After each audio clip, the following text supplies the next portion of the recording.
Hi boys and girls, welcome today. I am Stephanie Stewart and I am going to be sharing a book with you called Thunder Cake by Patricia Polacco. But before we get started, I just want to take a couple minutes to just calm ourselves. You may have been playing outside, you may have been doing chores in your house, you may have just been enjoying some of your time off on our waiver days. And so let's just get our minds back and focus on reading and learning and just take a few deep breaths. Just take a couple minutes to calm, really center yourself. Breathe in and breathe out and be ready to listen.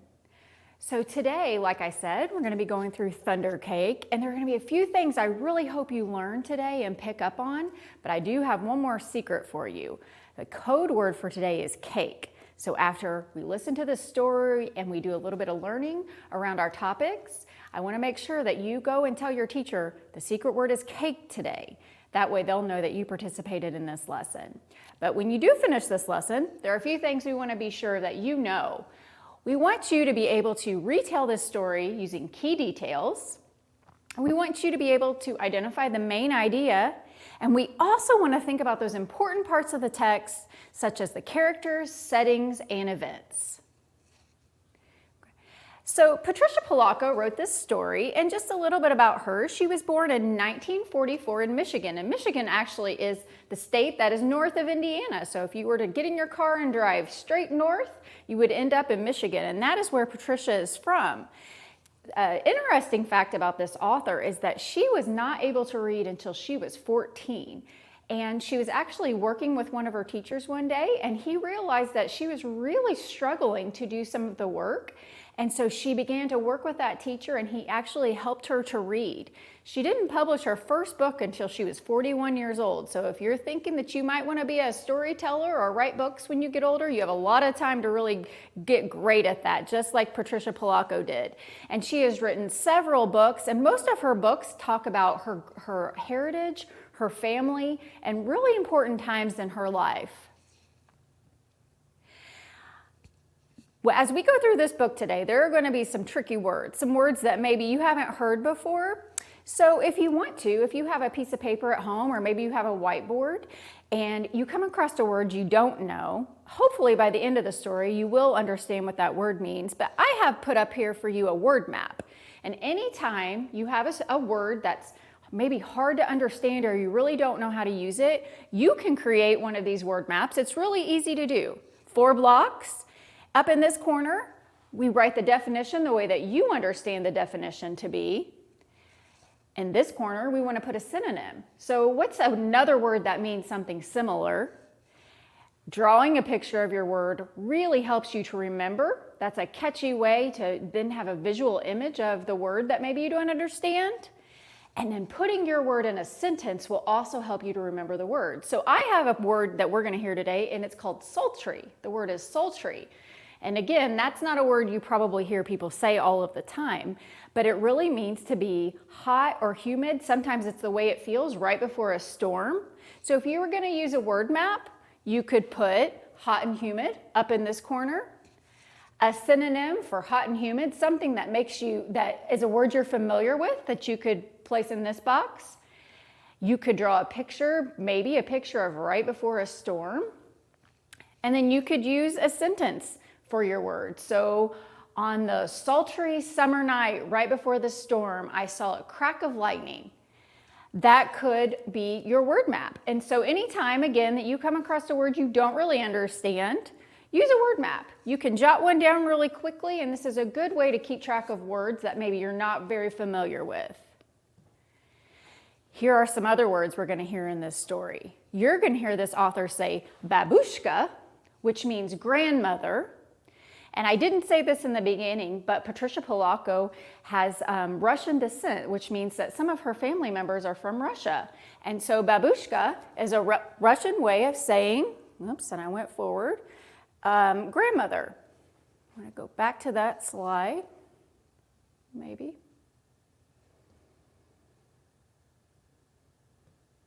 There we go. Another word, we talked about sultry. You're going to hear that word in the story today. Overripe. That means that you've got a tomato or a strawberry that is not in its best state. You probably maybe wouldn't just want to eat it. So overripe means too ripe or past its best time of eating. Trellis is a frame that we sometimes grow, that strawberry vines will crawl up or plants may grow up. Sometimes you see these in gardens. Churned means to turn over or stir vigorously, very fastly. Samovar is a metal pot used to warm water. We're going to hear the word surveyed, which could mean look around, and scurried, which means to hurry. So those are some words that you may come across when you're listening to this story. I'm actually going to let Patricia Polacco read this story for you. And so here we go. The book I'm going to read to you now is a true story about my childhood with my babushka on their farm in Union City, Michigan. On sultry summer days at my grandma's farm in Michigan, the air gets damp and heavy. Storm clouds drift low over the fields, birds fly close to the ground, and the clouds glow for an instant with a sharp, crackling light, and then a roaring, low, tumbling sound of thunder makes the windows shudder in their panes. The sound used to scare me when I was little. I loved to go to Grandma's house. Babushka, as I used to call my grandma, had come from Russia years before. But I feared Michigan's summer storms. I feared the sound of thunder more than anything. I always hid under the bed when the storm moved near the farmhouse. This is a story of how my grandma, my babushka, helped me overcome my fear of thunderstorms. Grandma looked at the horizon, drew in a deep breath, and said, "This is thunder cake baking weather, all right. Looks like a storm is coming to me." "Child, you come out from under that bed. It's only thunder you're hearing," my grandmother said. The air was hot and heavy and damp. A loud clap of thunder shook the house and rattled the windows and made me grab for her so close. "Steady, child," she cooed. "Unless you let go of me, we won't be able to make thunder cake today." "Thunder cake?" I stammered, as I hugged her even closer. "Don't pay attention to that old thunder, except to see how close the storm is getting. When you see the lightning, start counting, real slow. When you hear the thunder, stop counting. The number is how many miles away the storm is. Do you understand?" she asked. "We need to know how far away the storm is so that we have time to make the cake and get it into the oven before the storm comes, or it won't be real thunder cake." Her eyes surveyed the black clouds away off in the distance. Then she strode into the kitchen. Her worn hands pulled a thick book from the shelf above the wood stove. "Let's find that recipe, child," she crowed as she lovingly fingered the grease-stained pages to a creased spot. "Here it is, thunder cake." She carefully penned the ingredients on a piece of notepaper. "Now, let's gather all of these things we'll need," she exclaimed as she scurried toward the back door. We were by the barn door when a huge bolt of lightning flashed. I started counting like Grandma told me to. 1, 2, 3, 4, 5, 6, 7, 8, 9, 10. Then the thunder roared. 10 miles. It's 10 miles away," Grandma said as she looked at the sky. "About an hour away, I'd say. You'll have to hurry, child. Gather these eggs, careful-like," she said. Eggs from mean old Nellie Peckhan. I was scared. I knew she'd try to peck me. "I'm here. She won't hurt you. Now get them eggs," Grandma said softly. The lightning flashed again. 1, 2, 3, 4, 5, 6, 7, 8, 9, I counted. 9 miles, Grandma reminded me. Milk was next. Milk from an old kick cow. As Grandma milked her, kick cow turned and looked mean right at me. I was scared. She looked so big. Zip went the lightning. 1, 2, 3, 4, 5, 6, 7, 8, I counted. Baroom went the thunder. 8 miles, child, Grandma crowed. Now we have to get chocolate and sugar and flour from the dry shed. I was scared as we walked down the path from the farmhouse through tangleweed woods to the dry shed. Suddenly the lightning slit the sky. 1, 2, 3, 4, 5, 6, 7, I counted. Boom, ba-boom, boom, crashed the thunder. It scared me a lot, but I kept walking with Grandma. Another jagged edge of lightning flashed as I crept into the dry shed. 1, 2, 3, 4, 5, 6, I counted. Crackle, crackle, boom, boom, kaboom, the thunder bellowed. It was dark, and I was scared. I'm here, child, Grandma said softly from the doorway. Hurry now. We haven't got much time. We've got everything but the secret ingredient. 3 overripe tomatoes. 3 overripe tomatoes and some strawberries, Grandma whispered as she squinted at her list. I climbed up on the trellis. The ground looked a long way down. I was scared. I'm here, child, she said. Her voice was steady and soft. You won't fall. I reached for 3 luscious tomatoes while she picked strawberries.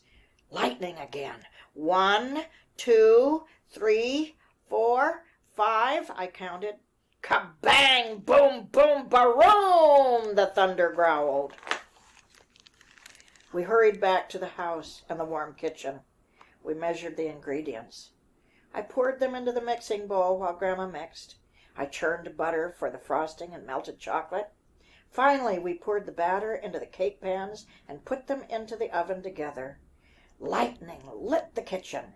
I only counted to 3, and the thunder rumbled and crashed. 3 miles away, Grandma said. And the cake is in the oven. We made it. We have a real thunder cake. As we waited for the cake, Grandma looked out the window for a long time. Why, you aren't afraid of thunder. You're too brave, she said as she looked right at me. Well, I'm not brave, Grandma, I said. I was under the bed, remember? But you got out from under it, she answered. And you got eggs from mean old Nellie Peckhen, and you got milk from old Kick Cow. You went through tangleweed woods to the dry shed. You climbed the trellis in the barnyard. From where I sit, only a very brave person could have done all those things. I thought and thought as the storm rumbled closer. She was right. I was brave. Brave people can't be afraid of a sound, child, she said, as we spread out the tablecloth and set the table. When we were done, we hurried into the kitchen to take the cake out of the oven. After the cake had cooled, we frosted it.